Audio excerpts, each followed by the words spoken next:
Hello friend, સ્વાગત છે તમારું મારી ગુજરાતી રસોઈ ટિપ્સ ચેનલમાં। તો આજે આપણે બનાવીશું શરીર માટે ખૂબ જ હેલ્ધી ચણાના પુડલા।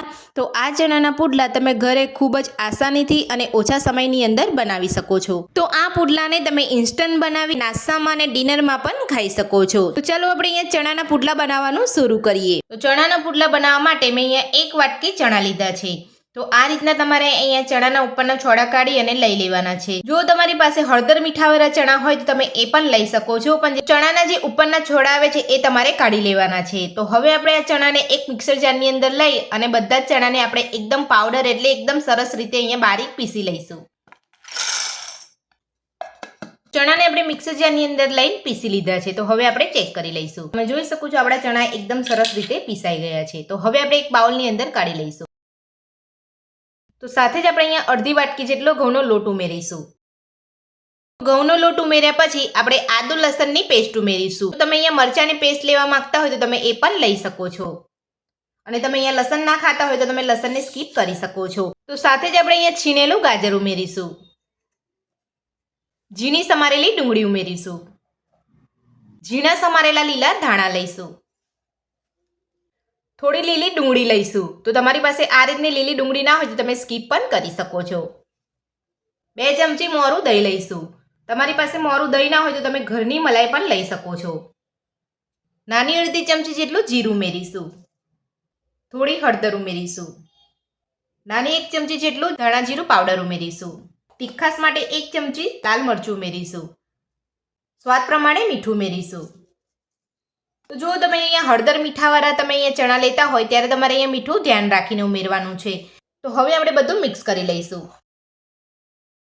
ઘઉંનો લોટ આપણે એટલા માટે ઉમેરવાનો છે કે જ્યારે પણ આપણે પુડલા બનાવીએ ત્યારે પુડલા આપણે તૂટી ના જાય, કારણ કે આપણે ચણાની અંદર એટલી ચીકાશ નથી આવતી, એટલી જ આપણે અહીંયા ઘઉંનો લોટ ઉમેરવાનો છે। તમે બેસન ઉમેરશો તો ચણાનો સ્વાદ અને બેસનનો સ્વાદ થોડો મેચ થઈ જશે, તો સ્વાદમાં સારા નહીં લાગે, એટલે તમારે અહીંયા થોડો ઘઉંનો લોટ ઉમેરવાનો છે, અને ઘઉંનો લોટ પણ શરીર માટે એકદમ હેલ્ધી હોય છે। હવે આપણે થોડું થોડું પાણી ઉમેરતા જઈએ અને એક ખીરા જેવું બનાવી લઈશું। તો ખીરું આપણે અહીંયા મીડિયમ પતલું રાખવાનું છે, વધારે જાડું અહીંયા નથી રાખવાનું।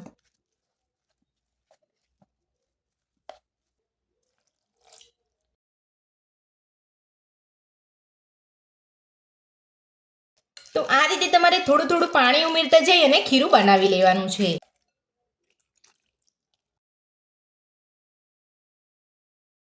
તો ખીરું આપણું અહીંયા બનીને તૈયાર છે। તો આ રીતનું તમારે ખીરું બનાવવાનું છે, વધારે ના પાતળું કે ના વધારે જાડું, એકદમ સરસ રીતે આપણે અહીંયા પુડલા બનાવી શકીએ એટલું જ ખીરું તમારે આ રીતે બનાવવાનું છે। જો તમે મારી આ રીતથી તમે માપ લેતા હોય તો તમારે અહીંયા 1 ગ્લાસ જેટલા પાણીની જરૂર પડશે, અને જો તમે અહીંયા વધારે લેતા હોય તો તમારે આ રીતનું ખીરું બનાવવાનું છે। વધારે પડતું તમારે અહીંયા ઢીલું કે વધારે પડતું કઠણ નથી રાખવાનું। હવે આપણે ખીરાને ઢાંકીને 10 મિનિટ માટે રહેવા દઈશું। તો ખીરાને ઢાંકી આપણે અહીંયા 10 મિનિટ થઈ ગઈ છે। તો હવે આપણે ચેક કરી લઈશું। તો ખીરું આપણું અહીંયા સરસ અહીંયા સેટ થઈ ગયું છે। તો હવે આપણે ખીરામાંથી પુડલા ઉતારી લઈશું। પુડલા બનાવતા પહેલા આપણે અહીંયા ગેસ ઉપર એક તવો રાખ્યો છે, તો તવા ઉપર તેલ લગાવી લઈશું। તો હવે આપણે તવા ઉપર પુડલાનું ખીરું પાથરી અને પુડલા બનાવી લઈશું।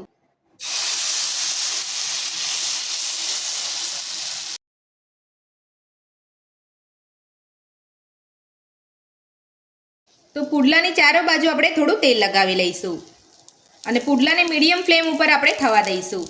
તો જ્યારે પણ તમે આ રીતના પુડલા બનાવો ત્યારે તમારે અહીંયા ગેસની ફ્લેમ મીડિયમ જ રાખવાની છે, ફૂલ ગેસ ઉપર તમારે અહીંયા પુડલા નથી બનાવવાના। તો હવે આપણે પુડલાને એક બાજુ થવા દઈશું। તો હવે આપણે પુડલાને બીજી બાજુ ફેરવી લઈશું। તો આ રીતનો કલર બદલાય ત્યારે જ તમારે અહીંયા પુડલાને ફેરવવાનું છે, એકદમ તમારે અહીંયા નથી ફેરવવાનો।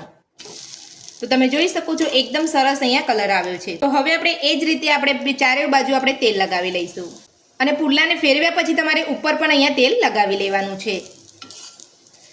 તો બીજી બાજુ પુડલાને થવા દઈશું। તો હવે આપણે બીજી બાજુ પુડલાને પલટાવી અને ચેક કરી લઈશું।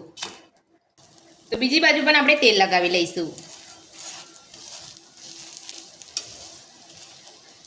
તો હવે આપણે બીજી બાજુ અહીંયા બરાબર કૂક નથી થયો પુડલો, એટલે બીજી બાજુ આપણે ફેરવી અને એને કૂક થવા દઈશું। તો હવે આપણે બીજી બાજુ ચેક કરી લઈશું। તો બંને બાજુ આપણો પુડલો સરસ અહીંયા કૂક થઈ ગયો છે. તો હવે આપણે આ જ રીતે બધા પુડલા બનાવી લઈશું. તો બધા જ ચણાના પુડલા બનીને આપણા તૈયાર છે. તો તમે જોઈ શકો છો એકદમ જાળીદાર ને એકદમ સરસ આપણા પુડલા બન્યા છે. જો તમારા પુડલા બનાવતી વખતે પુડલા તમારા તૂટી જાય તો તમારે થોડો ઘઉંનો લોટ ઉમેરી લેવાનો છે. આ ચણાના પુડલા તમે ચા, સોસ અને દહીં સાથે પણ ખાઈ શકો છો. ચણાના પુડલા બનાવવાની રીત તમને મારી કેવી લાગી મને કોમેન્ટ બોક્સમાં કોમેન્ટ કરીને જરૂરથી જણાવજો. રેસીપી પસંદ આવી હોય તો વિડીયોને લાઇક કરજો, ચેનલને સબસ્ક્રાઇબ કરજો, તમારા મિત્રોને જરૂરથી શેર કરજો. Thank you.